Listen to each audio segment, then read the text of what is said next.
and welcome back to Project Ink's art tutorials. This is Lisa Michelle again. So in the last tutorial we looked at different ways of using ranges and marks to create tone.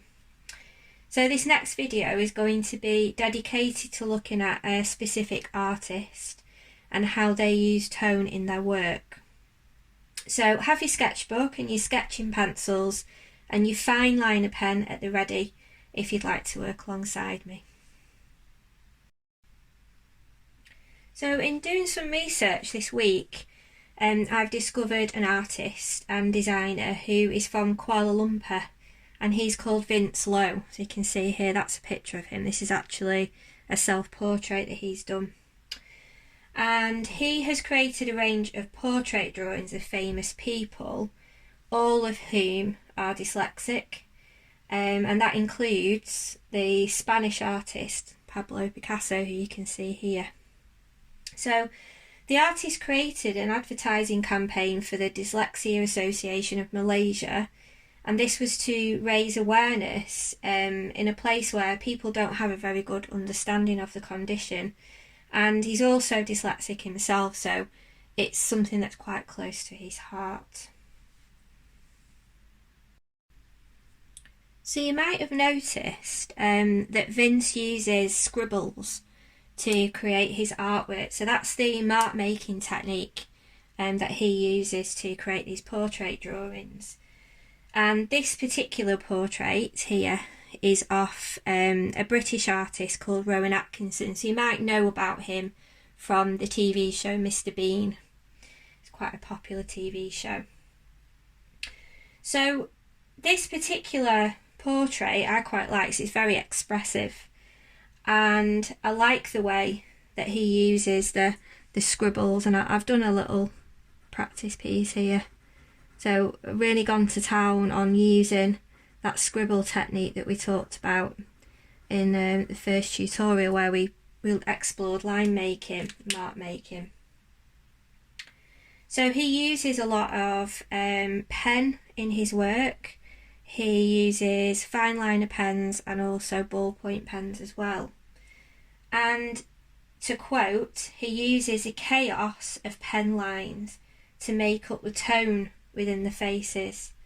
So you recall back to the first line making tutorial that we did, and I spoke to you about how lines can show emotion, and the scribble was about confusion. So you can see the line marks on here and the energy, and perhaps it could show the state of mind of a person who has dyslexia. It might cause confusion if you have that condition. So to quote an article which I found about Vince online, when I googled him, it said he creates artistic order from the chaos of pen lines, which I thought was quite a nice quote. So do have a look, do Google him and have a look online and see what you can find out about him. He's got a website dedicated to all of his art. He's quite an interesting guy. So I thought to tie in nicely with the fantastic portrait masterclass that we've had this week from Dyer. She's featured on our Project Ink YouTube this week. I've decided to use this tutorial to really complement what she's taught us this week, and I felt inspired to draw a portrait of my own. So for those of you who don't know me and haven't met me, this is me in the photo. This is Lisa Michelle. So I thought that I'd draw my own portrait and I'd use the tonal technique that we've learned about Vince Lowe, and apply that to my portrait drawing. So you'll notice that I've actually drawn a grid onto my photograph. So I've printed this out, and I find that the grid is really good for helping with proportions and the placement of my lines, so actually where things go in the drawing. So the boxes are 1 inch square, so 1 inch across, 1 inch tall, you go across. Now this box you'll notice here is a little bit smaller. That doesn't matter as long as the grid that you draw on here is exactly the same as the one that you draw onto your paper. Okay, because you are transferring your image onto here to make it look exactly the same or thereabouts. So the grid that you draw on your paper has to be very light, because eventually you will actually rub that out with your eraser. So you'd be rubbing out these lines because you don't need them, and you'd literally just be leaving the actual drawing. But you don't have to do that. If you want to go in freehand, like Sally did with her portraits, and just use the proportions line, that is absolutely fine. This is just a suggestion for you to try. I've decided to focus just on the eye, no pun intended, so that you can explore the use of the scribble technique and work on a larger scale. It might be easier to work on a larger scale to start with. That's what I have found. So this is just a suggestion for how you could do this, okay? So we're going to use a scribble approach to create the tone. If you refer back to Sally Dyer's tutorials, where she's actually focused on the facial features to start with and has shown you how to draw the eye and the nose and the mouth, that might help you obviously with mapping out your drawing to start with. So I've drawn this in pencil. I've used the grid guide that I spoke about before, and I have the pencil as a guide for me to start with. Now if you want to go in straight away with the pen or pencil without a guide, that is absolutely fine, that's up to you. This is just a suggestion of a way that you could do this.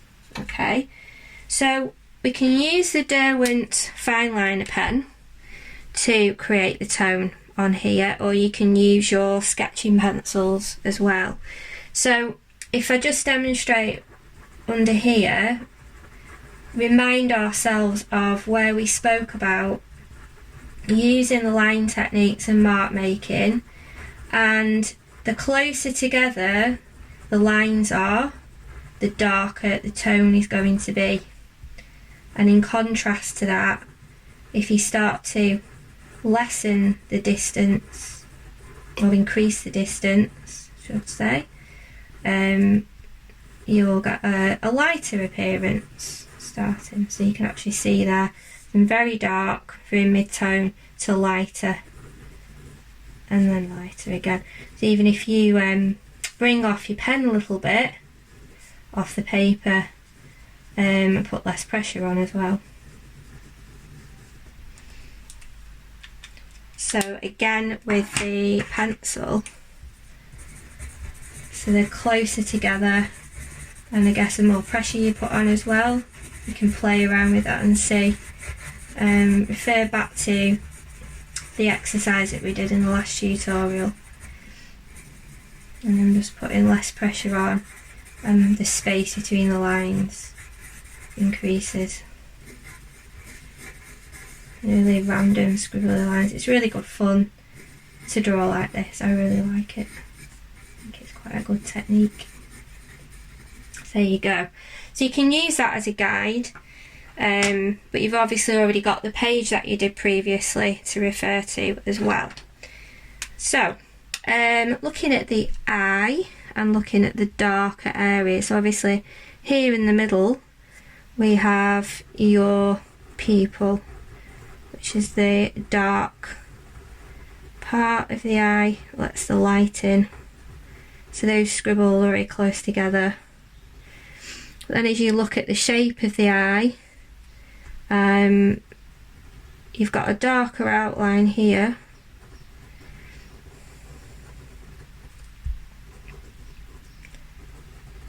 Again, you can obviously take your pen off the paper because it's not a continuous line. And the scribbles can be all like different shapes. I'm just looking now at this dark area here where my eyelashes have cast a shadow on my iris, which is the coloured bit of the eye. So even a bit lighter still. The iris is actually made up of little muscles, and you can perhaps use this technique to show those muscles in the eye as they contract as the eye lets light in through the pupil. So the more light that goes into your eye, the bigger that pupil looks. Show that lovely texture of the eye. And then again we've got these eyelashes. Yesterday when I took this photograph I had quite a bit of mascara on, so they'll be a bit heavier than normal. You can see also I have a little bit of eyeshadow on. The first time since lockdown that I've actually put my face on, actually.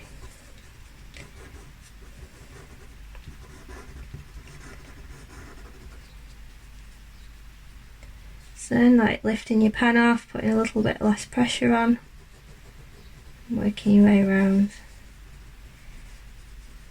It's really lovely to wear. I absolutely love these Derwent line makers, they're brilliant.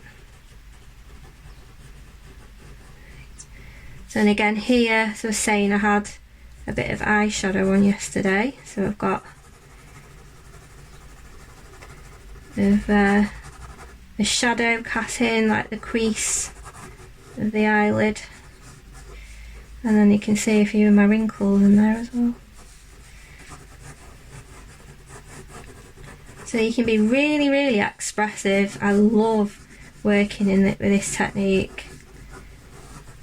There's a lot of room for trying things out and being expressive. So again, we were trying to show with Vince Lowe's drawing, he was trying to show, I think, the confusion of dyslexia. So we have the eyebrows.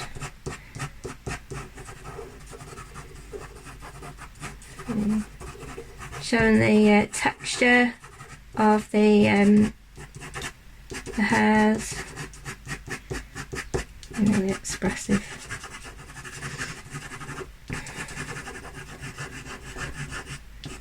Direction of the lines as well. So you can really go to town with this. It's really nice. Okay. So you can do the same with your pencils as well. If I just work into this, because you can obviously use mixed media if you want, and you'll get a different quality of line and different level of tone as well.